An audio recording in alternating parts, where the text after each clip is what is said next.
for you now. You got 2 minutes of my time, and I don't really break too easily, but I'm worth it, 'cause I'll slip into your dreams tonight. Oh, so give me your all. I'll take it to Mars. Oh, I'll stick like glue inside your mind. Just watch me breaking your sweat. You're falling into me, touch me. I swear you would do anything that I want, so keep us awake till the dawn. Baby, feel free. I wanna make you sweat on me. I wanna make you sweat on me. I got you wrapped around my finger, but don't you try to call me tomorrow. There's nothing personal in having a little fun. You wait to see if it's worth your while. So give me your all. I'll take it to Mars. Oh, I'll stick like glue inside your mind. Just watch me breaking your sweat. You're falling into me, touch me. I swear you would do anything that I want, so keep us awake till the dawn. Baby, feel free. I wanna make you sweat on me.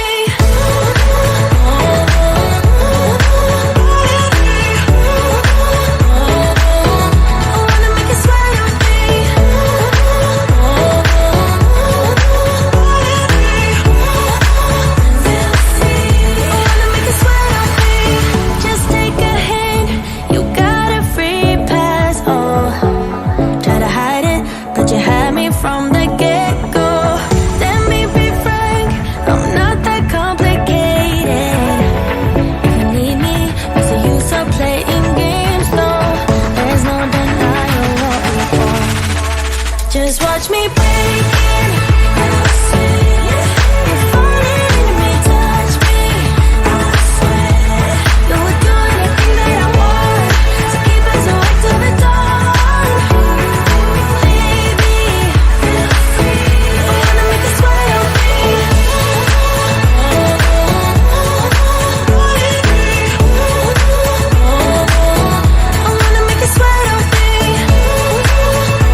Hello and welcome to this Stageworthy podcast live stream.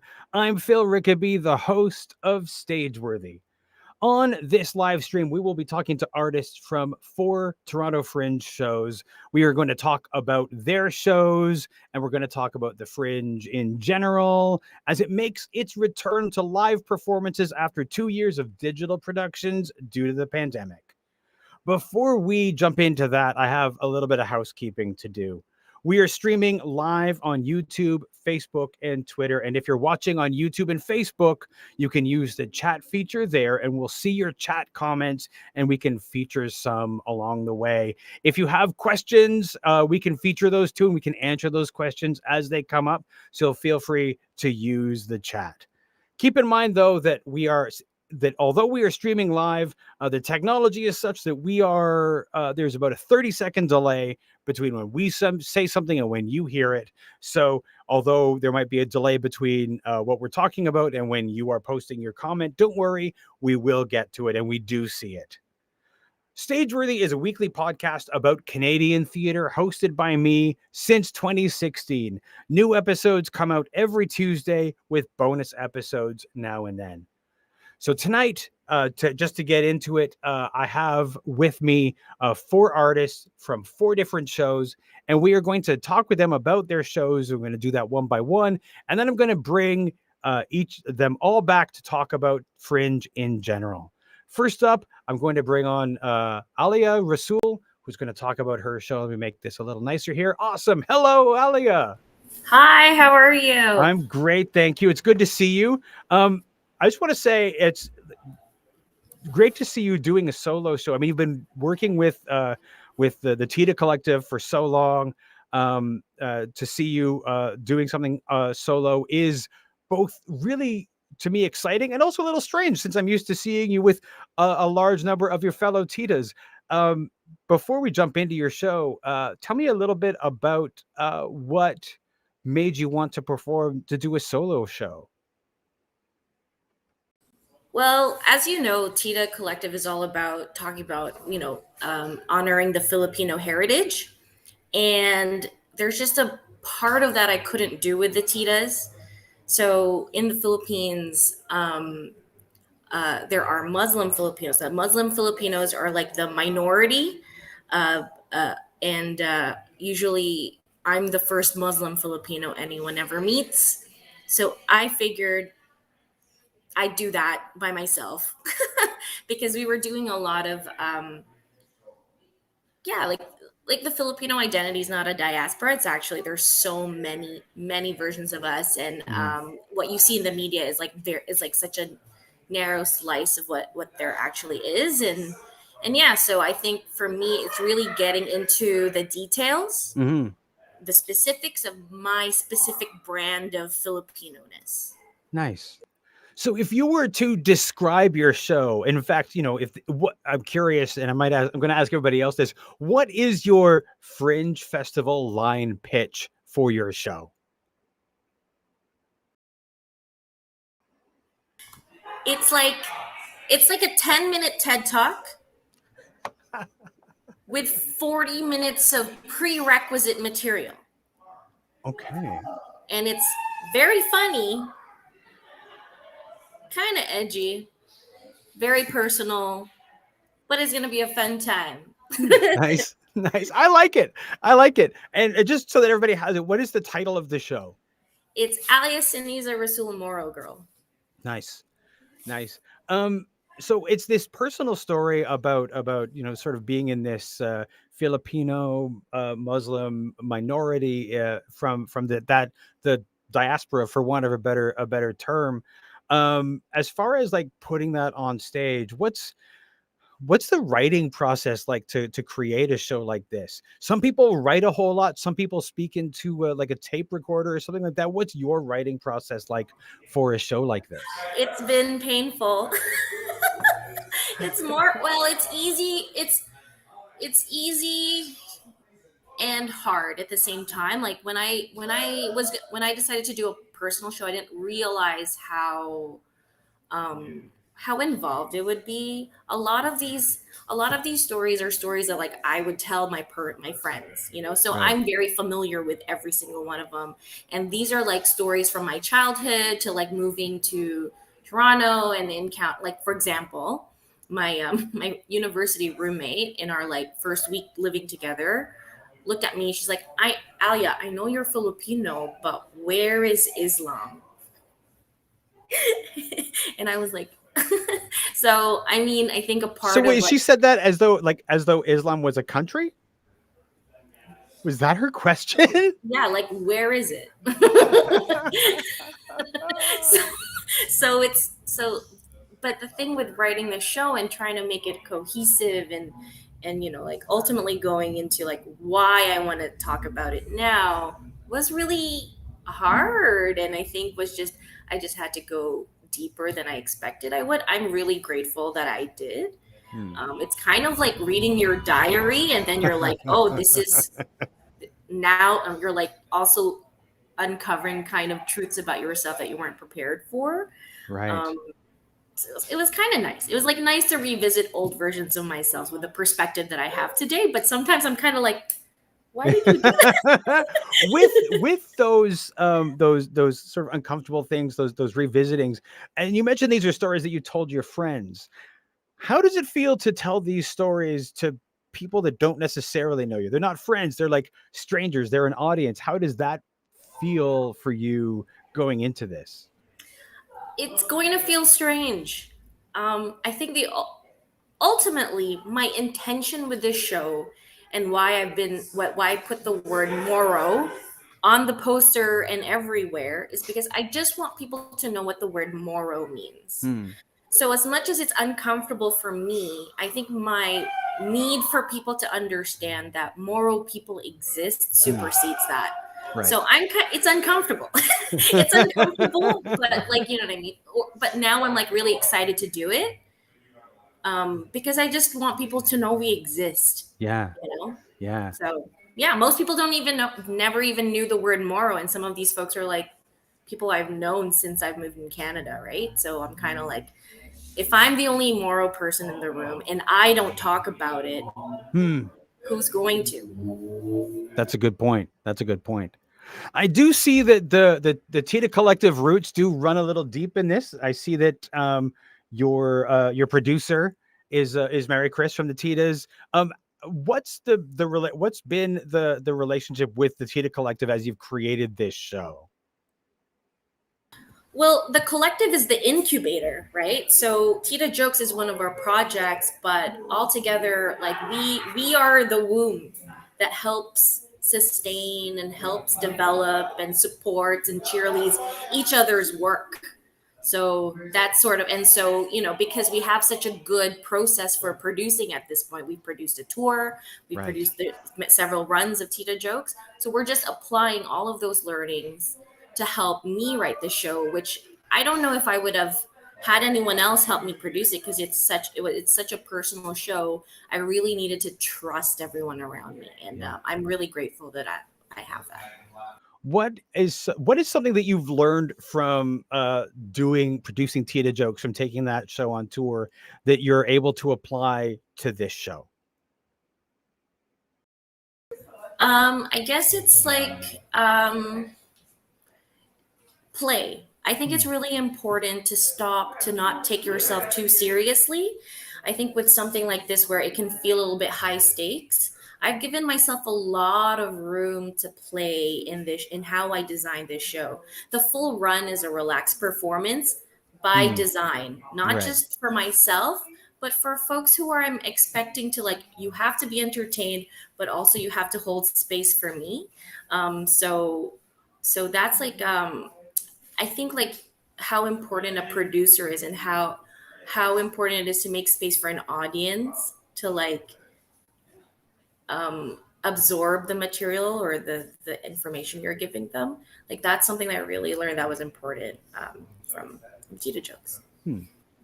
Thank you so much. I'm going to bring on our next guest. If you'll please stick around, because I do want to bring everybody back on in a little bit. So next up, I'm going to bring on Ev. Hello, Ev. Eve Hello. Beauchamp, welcome to the show. Um, tell me a little bit about what is your show and what is your Fringe lineup pitch for that show? Okay, so my show is Unmatched. It's a show about real life first date stories from real life first date goers through the lens of stand up comedy as well as sketch comedy. And in terms of like our Fringe lineup, we're also working with CAF doing a Fringe on Tour pilot program. So what we're doing is we just finished up Ottawa Fringe. Now we're heading over to Toronto Fringe, and we're going to Hamilton Fringe, and we're also heading over to Victoria Fringe in August. So that's quite the jump. That's quite the jump from Hamilton over to Victoria. That's a bit of a trek. Oh yeah. We get a bit of a break. We had our 3 weeks to kind of recover from our Ontario micro tour, and then we head on over to the other side of the country. Nice. So you were just doing this show at the Ottawa Fringe. How did that go? It was great. It was so nice to be able to start the tour off where I'm based and like be able to have the like support and encouragement of like the community I know here, and see like friends who I hadn't seen in so long just be back at the theater. Because I feel like Fringe, no matter where you're at, is such a special time for all theater lovers and theater goers and theater creators to just be at one and see theater. So it was just so nice to have that back and that community back. As far as doing the show in Ottawa, is there anything that you learned from performing it in Ottawa that you didn't expect to learn? Something that you're taking forward into the rest of the tour? Absolutely. I think like a nice thing we learned was how willing people are to engage with the art. I think working with comedy, specifically with our kind of comedy, which has a bit of audience participation, we were a little scared, especially coming out of the pandemic. I think people aren't totally used to being with other people and talking to other people, but it was almost the opposite. Like there was a compensation, like people are so happy to like have their voice in the room and be there with you. It was so refreshing and such a relief to feel that. Now, it's a kind of a bold choice to do some audience participation because some people do not, and like some people really shy away from it. And if they hear there's audience participation, they'll sit at the back of the theater. I might be one of those people. But I've also seen shows that really do, like people really want to participate. Is there anything that you've done to make the theater that you're performing in sort of a safe space that makes people want to participate? Absolutely. I mean, we work a lot with audience engagement and audience participation in the theater that we make as a company. And for me, it's really about creating like a low stakes environment for audience participation. We're not going to be like in your face. When I say audience participation for the show, it's not like a super duper high level. We kind of throw questions out to the audience and they can answer, but we've also formatted it so that the show can go on and continue without that kind of line of communication. And we're very clear at the beginning of our show, if we like look at you one way or if we ask a question in your direction, you can give us like a cross of your arms. And it doesn't have to be this big. It can be subtle. You can be like slick about it, but we're going to notice that we're going to let you be because we want you to enjoy the show. Like we're not here to harass our audience. We want them to have as much fun as we do. So yeah, we want to make it a safe space where people feel comfortable to engage at the level that they wish. That's good. I'm reminded of the audience participation warning on a show many years ago by a bouffant clown named Red Bastard, when the warning was basically like, if you're in that theater, you're going to be in the show. So that's terrifying, even for me. Like, I agree with you. It's a lot. Yeah. As far as like putting this show together, you've mentioned that it's a combination of stand-up and sketch comedy. What's the process been of creating that show, writing it, rehearsing it? Like, what does that process look like for you?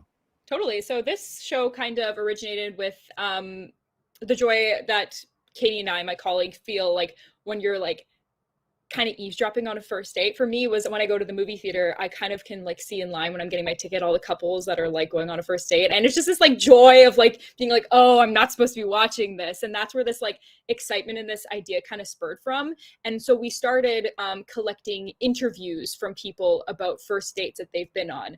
I tend to ask my friends when I'm at like parties and like ask people, or like they start telling me a crazy story. I'm like, can I record this? I'm writing a show. So, but then Katie, on the other hand, she actually went out and posted calls on like actual dating apps being like, hey, I'm writing a show. I'm looking for first date stories. So we've got an assortment of stories from like people we know, people we really, really don't know, that we've kind of worked with the past, since we started working on the show last September around. So we've been working these stories and creating a verbatim piece of theater from them, and working through like dramatizations and recreations of these dates as well.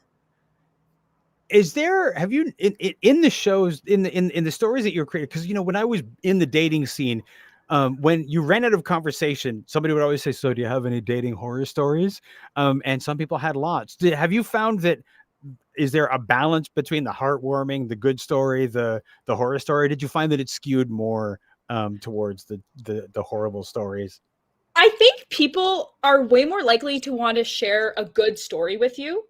And so it really does tend to skew towards the terrible date kind of land. So we've gotten some really hilarious stories, but then there's also some other stories that are maybe not as extreme, but the person who went on the date truly does feel like this was a terrible date. They're like, it was, but it's just so interesting to have the different perspectives. And it's what the interest for me about a story is not necessarily the content, but how it's told, which is what makes verbatim so interesting in this context. Because not only do we get the dates that they've been on, but also how they felt about the date. So you get a mix. I'm curious about the verbatim. Are you a verbatim purist, or have you taken any liberties with the stories that you've been told? Yeah, well, that's the interesting thing with our show, is that it's a hybrid, because how it is we have elements of stand-up where most of that is directly verbatim, but then we transition into dramatic recreations, and those we've taken some artistic liberties because we're actually placing the dates on stage. So you get to see the dates play out in front of you. So you get both. You get like the actual story that the person in the interview told us, but then you kind of get our artistic liberty kind of take on it, where we spice things up a bit, but we really do try to stay true to the date and the essence of what it was. Nice. All right, Ev, I'm going to bring on the next guest. Please stick around so we can have a good little round table in a little bit. Sounds good. All right, next up, bring on Ken Pack. Hello, Ken. Welcome. Hello. So the show is John Who. Tell me about John Who. John Who. It's a fast-paced, anything goes, live deconstruction of a playwright in crisis. It is definitely a comedy, drama play. We worked very hard on that tagline, that one sentence line, because it's a unique play. It's basically an absurdist play that we wanted to. It's very hard to explain without giving away the ending. So yeah, it took us about a month to figure out the perfect tagline, and it perfectly encapsulates what our entire plays are all about. So yeah. Now, is that going to be, is that the pitch that you use in lines when you're telling people about the show? Is that how you'll describe it? Exactly. Okay. Because right now, because it is literally a hybrid comedy drama, it swings both ways: farcical comedy and then big drama. So yeah, it's just yeah.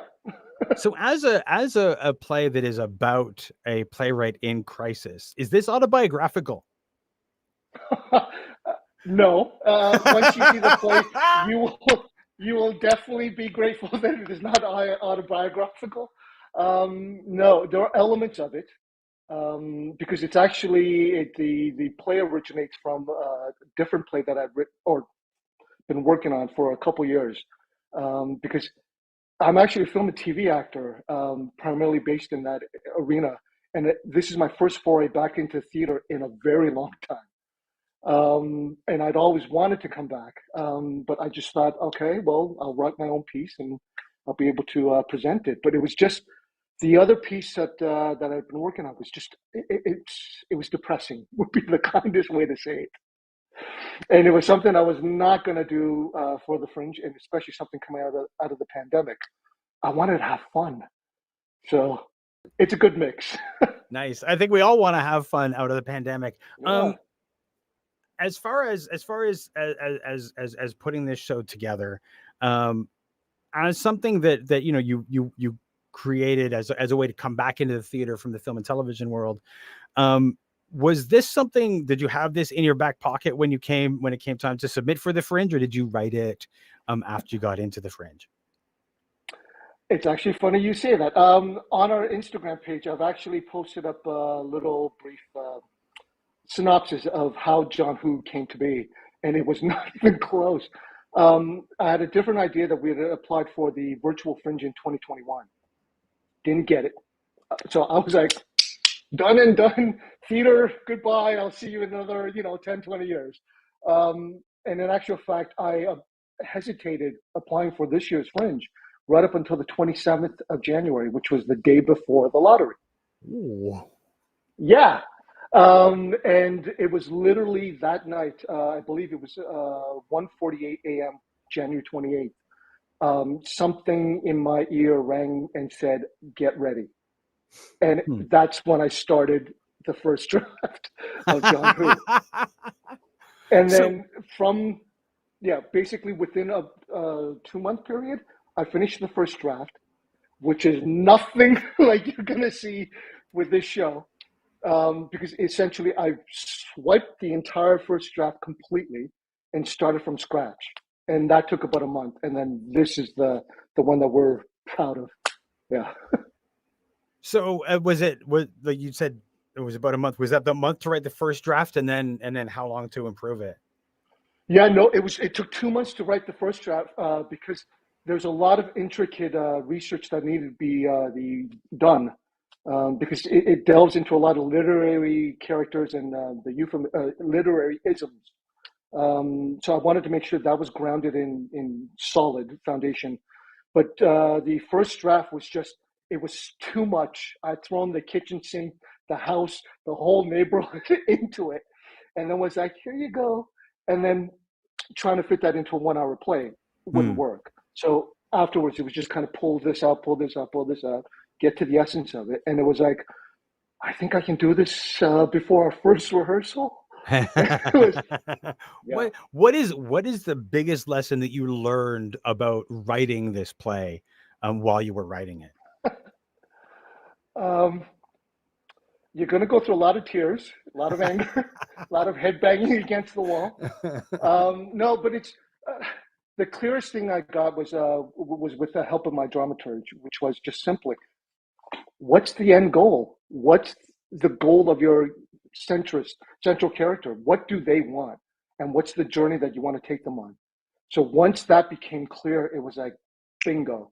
All the scenarios and the dialogue and everything just started popping in. So it wasn't, the struggle was trying to get that first draft done. And then it was kind of like, okay, I could do this. All I need to do is just get through the second draft and I'll have something worthy to present. Yeah. Nice. Ken, thank you so much for that. Just hang around for a bit. After the next conversation, we'll bring everybody back in and we'll have a good little discussion about Fringe. All right. And now bringing in Diane Baker-Mason. Hello. Welcome. Hello, Phil. How are you? I'm great. Thank you. How are you? I'm good. Hello, Phil. How are you? All right. So tell me about Rumors. Well, Rumors is, your basic 3-act play, which is the story of what happens when 6 long-term residents of a Toronto rooming house get served with eviction notices, and they decide to kick up a fuss. Now, as a retired lawyer who acted in some regards on landlord and tenant, residential landlord and tenant stuff, I saw some horror stories, and not to quote Trump, but on both sides, there are some. The system is now catastrophic. We have out of control situations with people being unhoused. But what we're doing here is we're not trying to solve any of these problems. I mean, as was said by some philosopher, the poor are with us always, and it's this is not a play that's going to, teach anybody anything. It's basically, as one of the characters, who is in a 12-step program says, there, but for the grace of God go I, much to the annoyance of the other residents of the rooming house, because she does not keep her Alcoholics Anonymous.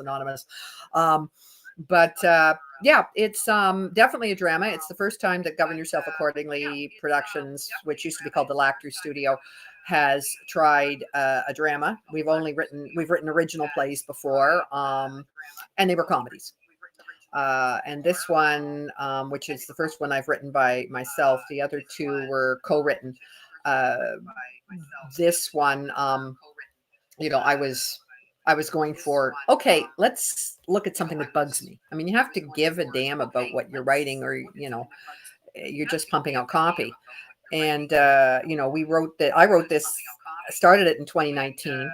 Thing is, we got a big company, right? And everybody wants to be in it. So you've got this huge technical problem that you don't know how many of your 14 company members are going to want to be in the play. So I'm going, okay, I'll stick a pin in my brain and go nine characters. So, we ended up with the 6 roomers, and actually it ended up with 8 characters because we cut the police officer, or I did. Anyway, started writing it, got in the Fringe for 2020, COVID, when we finally got back to it, we stuck at it. We decided we wanted our slot. We love doing the Fringe.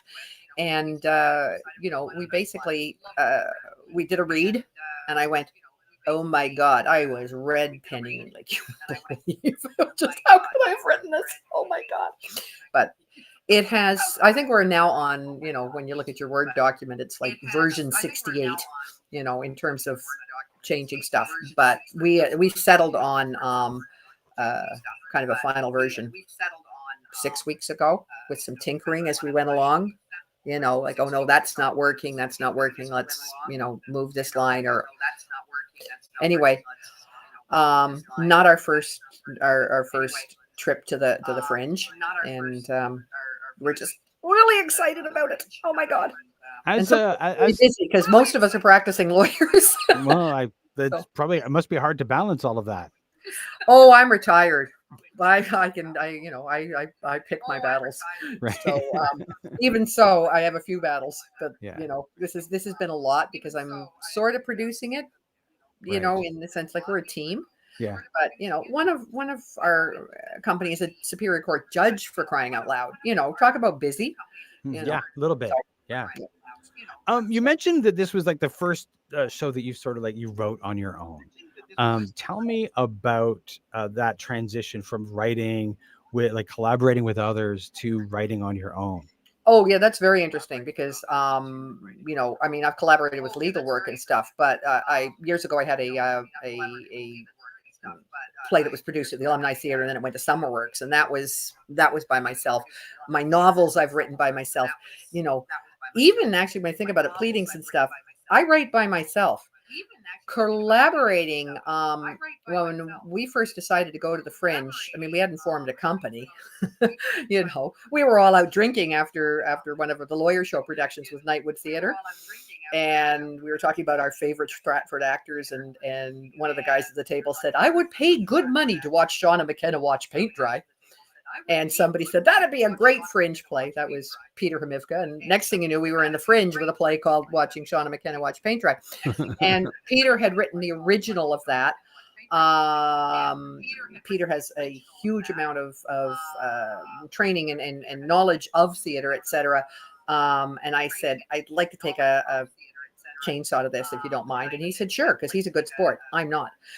And so that ended up being a collaboration with Peter, but that was 2 separate things. Like he wrote something, I went after it, gave it back, he ixnayed some of the changes I'd made, I rewrote huge portions of it, and it ended up being a 2-person script.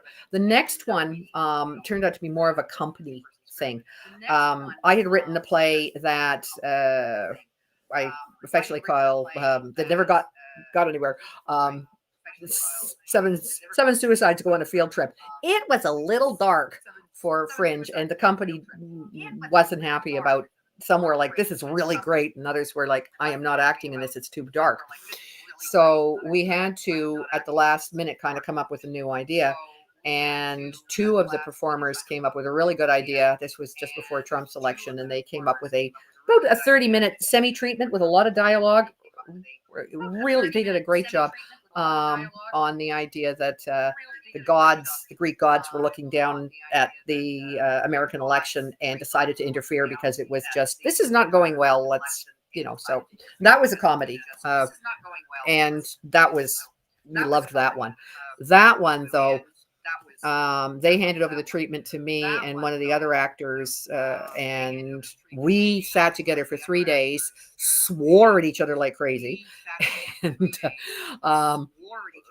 basically made it an hour-long, fully fledged comedy play. Even then, when we got it out into the company and started acting, a lot of changes on the fly. Then there was just me. I just, because when I'm by myself, that's different. Doesn't mean I don't take advice I'll tell you, when I started out, when I was doing the first read, I was going, oh my God, my characters are total stereotypes. This is totally over the top. No. So a lot of it had to be toned down. I had to hear the performers because you can't hear your own voice all the time. You think on the page that's going to work. And then the performer gets it and you go, okay, no, dial it down, so that's what the difference was. Nice. Well, thank you. Do you know when you were going to be pitching this show, when you go to lineups and things, do you know what the pitch for this show is? Well, unfortunately it's not that exciting, but it's 6 long-term residents of a rundown Toronto rooming house decide to fight back when they receive eviction notices. I think I have a slightly tighter elevator pitch than that written down somewhere, but they don't, the law's not on their side. They don't have any hope, but they have no place to go. Right. This is, people, a lot of characters say things that, that are just falsehoods about understanding what it's like to be unhoused in Toronto. Right. There is, as my character says at one point, there is simply no place to live out there.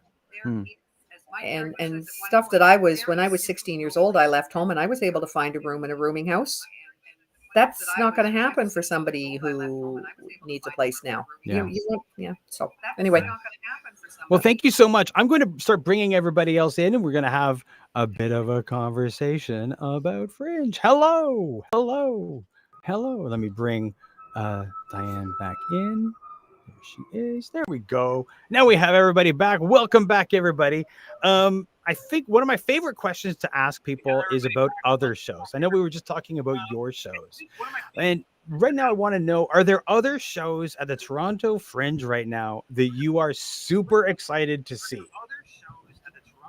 I will start with randomly Ev. Yeah, I mean, I haven't gotten the chance to get my hands on a physical program yet, so I'm very excited to get one. But I've been looking at all of the online descriptions, and there's a couple I'm interested in. Not gonna lie, I want to see as much as I can. But one that really stands out to me is Prude by Probably Theater Collective.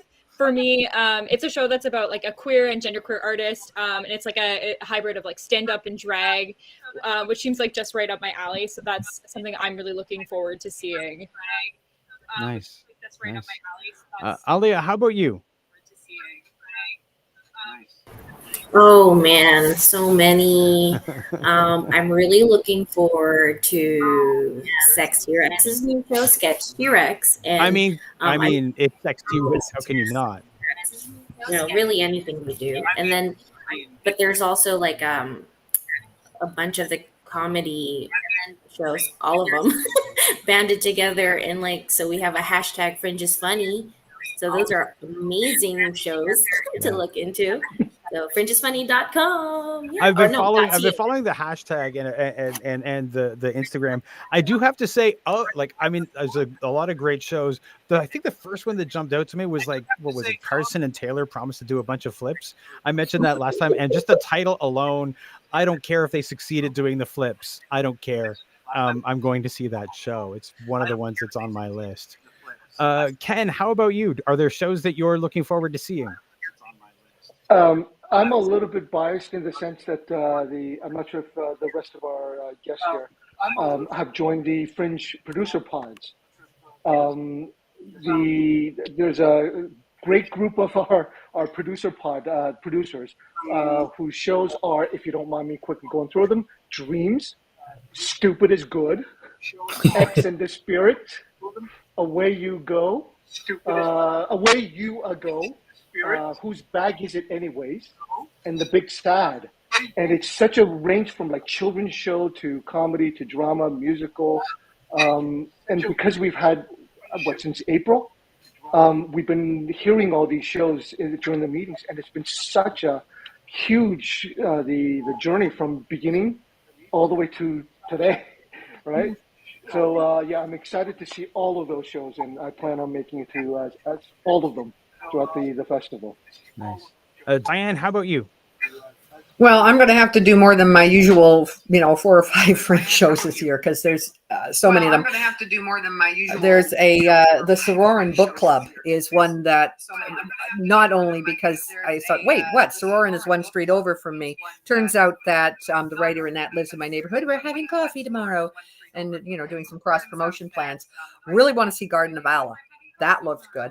And Juliet the Revenge Comedy. Ooh, and of course, Sketch T-Rex. I missed the last Sex T-Rex show, and somehow I got. I think Victoria thought that because Govern Yourself Accordingly has done comedies in the past, we got what brought into the Fringe is funny, and I'm kind of like, the play is definitely funny. We have a very funny fight scene. Yes, it's funny to see lawyers fight. But we're not really a comedy. I think people would be disappointed if they think this is a laugh riot. But and oh my God, there were 2 others that I met the writers on that a couple of days ago. Gay for Pay, which is apparently about is 2 actors teaching straight actors to act gay, because they don't give gay men parts for gay actors, for gay roles. They give them to straight guys who can act gay, according to this writer.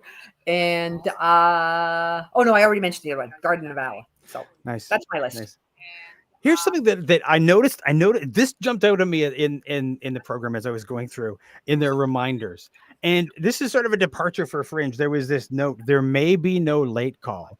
And I had to stop and read that again because previously, Fringe, there was never a late call. If you were late, that's it. Nothing, you missed the show. This is I think a change. I mean, maybe it's because I think if it's for accessibility and inclusivity, that's very important because sometimes people who maybe are neurodivergent or have other issues, they may not make it in time. It's not right to deny them entry. Are you guys? How do you guys feel about the that move to the possibility of a late call? How do you guys feel about that? If I could step in, I mean, we had that at Ottawa Fringe just now. That was kind of like a new thing that was implemented to kind of, like you said, promote accessibility, allow neurodivergent individuals a bit more flexibility when it came to not only like coming into a space late, but also being able to leave a space if they needed to kind of just have that barrier lessened a bit. I found was really helpful for a lot of individuals who might be overwhelmed by the restrictions and boundaries of theater. Cool. Nice. Anyone else? Well, my entire run is relaxed. Yeah. And one thing that I will say, like, I work closely with Ophira Kalev on Literally Titanium. And in that next stage run, we offered different kinds of relaxed performance because, different people's accommodations might conflict with the other people's accommodations, right? And the cool thing about that is, like, if it's accessible to the most vulnerable people, it's accessible to all. So with the TITA collective and also knowing members of the theater who have like a lot of anxiety. It's like getting on time somewhere is it's like there's a lot of anxiety there, and it helps us all, you know, like being able to step in and out of like a space where you're expected to be quiet makes theater more accessible to everyone. Mm-hmm. Like even Nice. me, like I have panics in theater spaces, so I try not to go see shows. So I'm really grateful for the option to come in and out of a space. Nice. Yeah. So I'm really Yeah. grateful for I want to talk for a second about Postscript. There are 2 Postscript locations. I'm kind of excited to see the quote unquote beer tent or whatever back at the Transac, which is in ancient times when I first started fringing, that's where the Fringe tent was. It's sort of nice to go back there. The interesting thing to me is the second Fringe. I guess it's the Postscript Lounge over at the Daniel Spectrum, and that's interesting to me. The Fringe location, that sort of like indicates the spreading of Fringe out of its old borders, which is great for bringing Fringe into other neighborhoods, but it also does make it a bit more of a challenge to hit as many shows as possible. What do you guys think about the 2 Postscripts? What do you think about the spreading out of Fringe? Tell me about your thoughts on that. What do you think about the Well, it's a bit problematic for some of the folks in our cast getting across town. But you know, like talk about a first world problem. Which beer tent shall I go to? You know, and, you know, not to sound like we've done this before, but oh god, do we miss the original Fringe tent? I know Phil, you're way before I ever got into it, but yeah. I don't think we're going to be going to the East End one, mostly because our show's in the West End. Yeah. And there's certain time constraints. I'm not even sure how much post-show carousing we're going to be able to do, because so many of us literally have to be, you know, sometimes in court in the morning, you know. So especially with now we're lucky enough we often are able to drive. Not all of us do. But you can't get across town in 20 minutes anymore. It takes an hour. I mean, as somebody who might have to be in court the next day, are you meaning to tell me that I was doing a Fringe show isn't going to fly with a judge if you're in court? Well, especially for the judge. Right? You know, but absolutely not. I mean, it's, you know, interestingly, my son's in this play. When I wrote it, he was not part of the company, and, you know, we lost a couple of members, and, you know, I knew my son did theater in high school, but I said, you want to try it? And, you know, he's neurodivergent, and yeah, the anxiety over being on time, but it's tricky to be neurodivergent and be something, to be a refugee lawyer. You have to be there, you know. So I don't think he's going out boozing. You know, maybe I won't be. So who boozes with their mom? But, you know, anyway, and it turned out he could act. I was like, nice. Oh, my boy can act. Oh yeah, he really can. I was just thrilled. So, you know. Here's sort of the big one for me, the big question that I think I want to address, and I want each of you to address this one. We've spent 2 years of not being in person in theaters, of not fringing in person. Now that we are returning to in-person Fringe and we're starting to go into the theaters, and I'm very happy that everybody's going to be masked in the theaters. Not just for the protection of the other artists, but for me, the idea of the way that performers essentially put their bodies on the line just to perform is a huge thing for me. For me, there's the challenge of, as an introvert, I was very comfortable staying away from people, and now we're going back into theaters, and it's, I don't know if they're doing smaller capacities in the theaters, and there's that feeling of like sitting shoulder to shoulder with people. How do you guys feel generally about the return to theater? How do you guys feel generally about the return? Well, go ahead, Ken. We're all not all at once. Right. Okay. Ken, why don't you go? Yeah, for me personally, during the pandemic, basically like yourself, hermited myself into a cave and didn't except for food and water, didn't care. Now that it's started to open up a lot more, and even the world is starting to just explode, and it just doesn't feel like the panic of even last year. So for me, I'm fine with it, but I understand the people's reticence because of coming into the theater, because I do have family and friends who have told me graciously, "Congratulations on your show, but we will not be there." And I get it.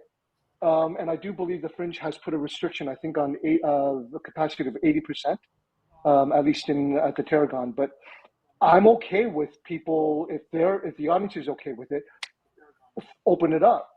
If you're masked, you're the vaccinated, you're boosted, and if everybody in that theater is okay with it, come on in. Yeah, I think I agree with you. The idea of people can only do what they're comfortable with, and I think we can't hold it against anybody if they're not comfortable coming to the theater. I think a lot of people had ideas, had things they wanted to say. I will go Aaliyah and then Ev. A lot of people had ideas, had things they wanted to say.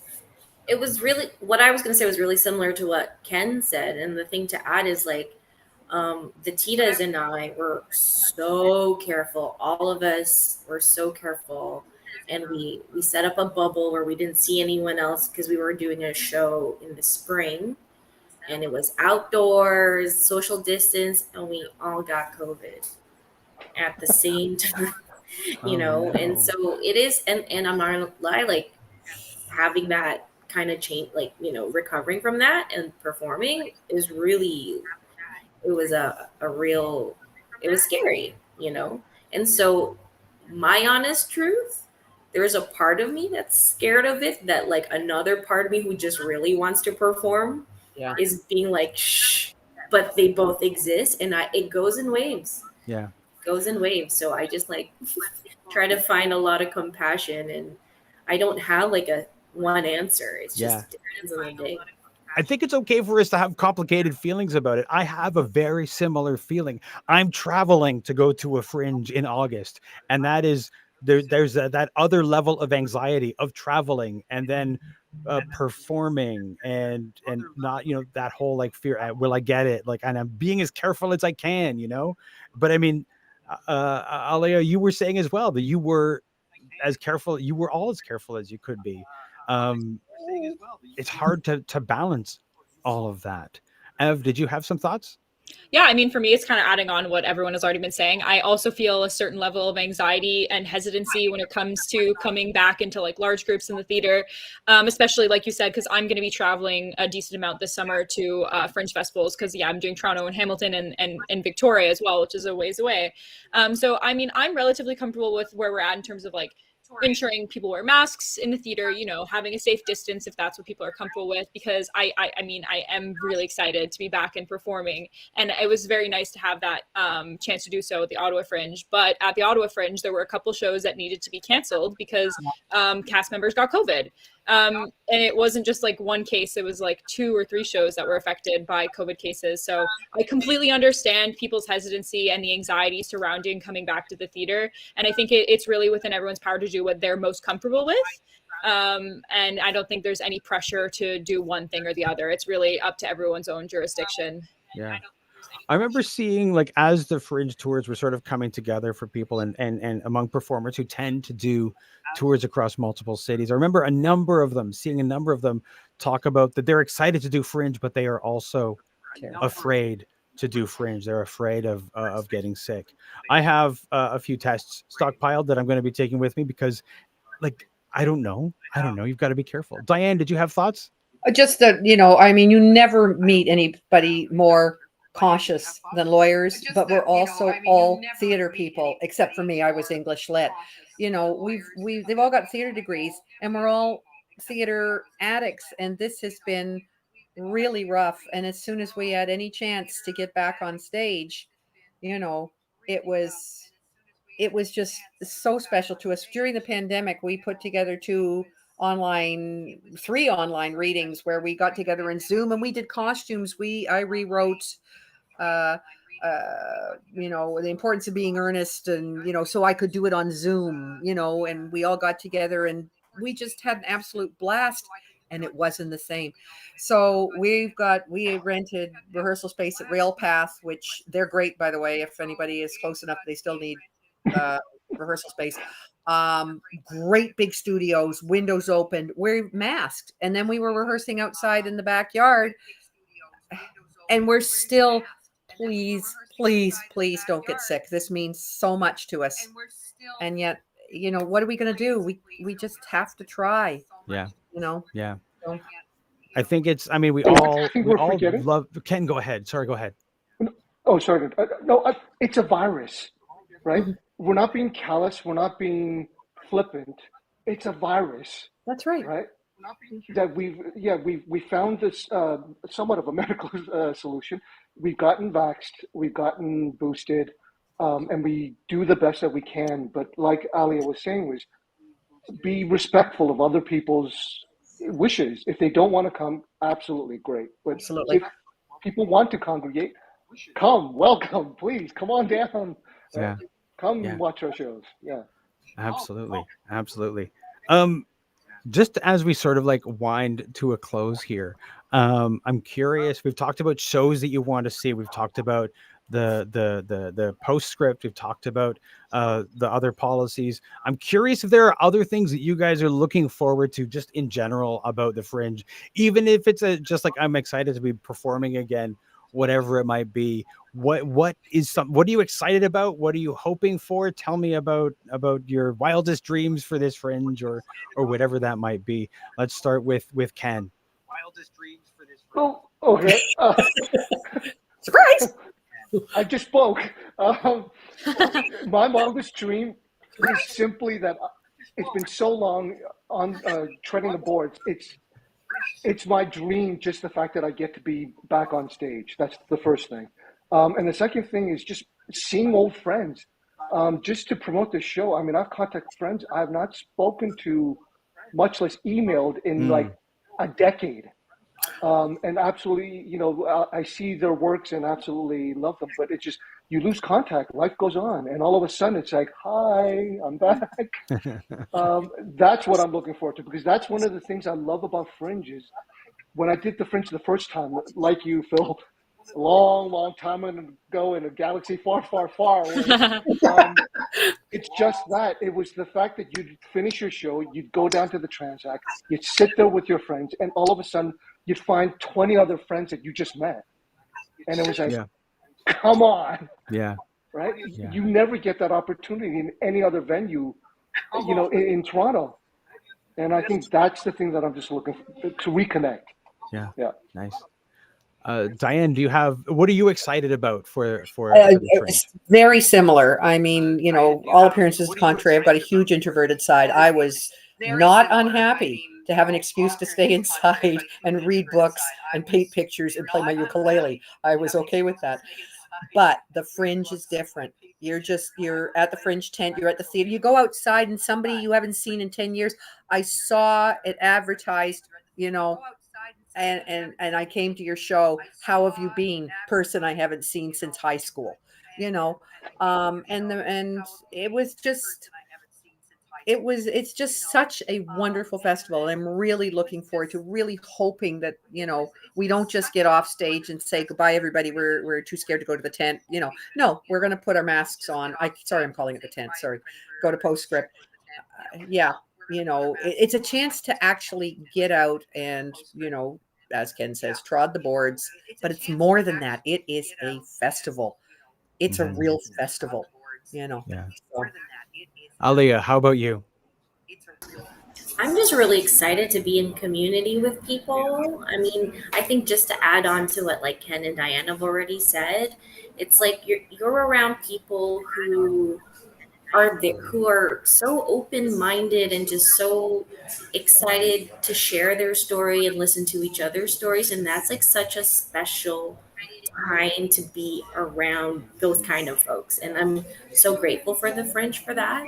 So yeah, and I think after 2 years in lockdown, I think I reflecting on why I love theater so much. It's theater's made by a community, right? So and Fringe, things like Fringe, like really makes that clear. So Yeah. I think it's also like it's made by a community, but it can only be experienced as a community, which is also a beautiful, unique thing. Ev, how about you? I think I'm in the same boat as everyone, just a slightly different boat. Because as like in Ottawa, like born and raised, I think I'm really excited to like meet artists like yourselves in a different city and kind of get an idea for a theater that's not in my own hometown. And more specifically, I really want to learn about the dating world in Toronto. And I hope she's just gonna write a sequel to the show just while she's performing it. Yeah, I mean, listen, I feel like I can only get so many stories in Ottawa, so I'm definitely going to be hitting up artists, theater goers in Toronto, because I need to know what's going on over in your end. So I'm just really looking forward to having conversations with people and with artists. Nice. Over in your end. Nice. The Fringe has been referred to by a lot of people as Theater Christmas.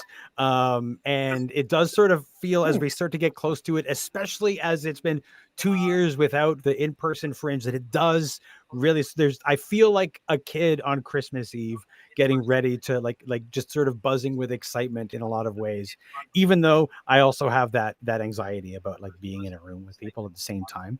I want to thank you all for joining me for this live stream. I want to thank everybody who's watching the live stream either now or on the replay. Thank you so much to everybody. And I hope that you have Thank you, Phil, a great for the Fringe. opportunity.